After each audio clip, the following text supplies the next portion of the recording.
اس کو اپنی آنکھوں سے گلشن بیاباں کی شکل میں دیکھا جا سکتا ہے۔ یہ سارا منظر جس کا اس میں اظہار کیا گیا موجود ہے گلشن بیاباں میں۔ تو عنوان اے دوست کیوں کہا ہے؟ غنچے چٹک رہے ہیں، گل مسکرا رہے ہیں، اور ٹھنڈی ہوا کے جھونکے سنگیت گا رہے ہیں۔ ٹھنڈی ہوا کے جھونکے غنچے چٹک رہے ہیں، گل مسکرا رہے ہیں، اور ٹھنڈی ہوا کے جھونکے سنگیت گا رہے ہیں۔ گلزار کی فضا میں جگنو دمک رہے ہیں، اور دور آسمان پر ستارے چمک رہے ہیں۔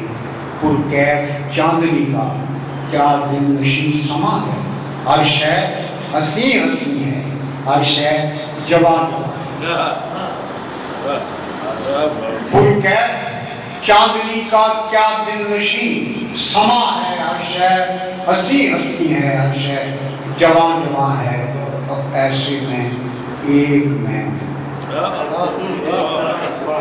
ون مین ہاؤس، گلشن بیاباں ون مین ہاؤس، یہ ماحول، اور ایسے میں ایک میں ہوں یوں جیسے ایک دیپک جو جل رہا ہو لیکن در اصل بجھ رہا۔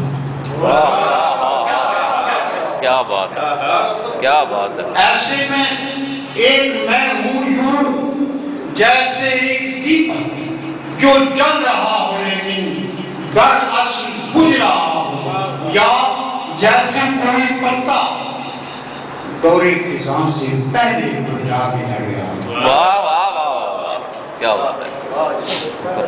یا جیسے کوئی پتا دور خزاں سے پہلے تو جا کے جا گیا ہو، یہ کوئلوں کی کوکو، یہ بلبلوں کے نغمے کچھ ایسے میرے دل کو محسوس ہو رہے ہیں، جو شب کی خاموشی میں ندی کنارے بیٹھا غمگین ایک مغنی بنسی بجا رہا، اور اپنا قصہ غم ایک دردناک لہر میں دور آسمان پر کشیدی تاروں کی سلسلے گھاس ستارے۔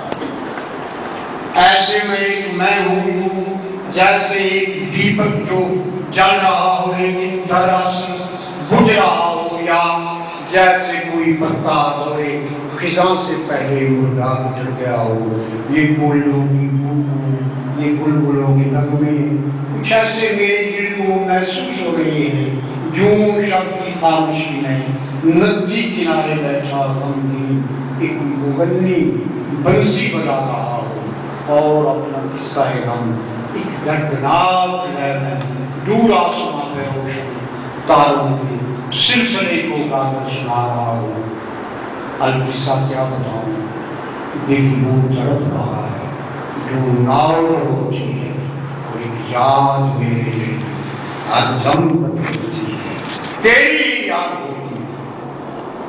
کچھ سوچ دل میں ظالم ہو گیا، غمِ جدائی دل کیسے سہتا ہے، دل بھیجنا کیسے، دل میرا ناتوا ہے، دل لا مجھے بتا اے دوست تو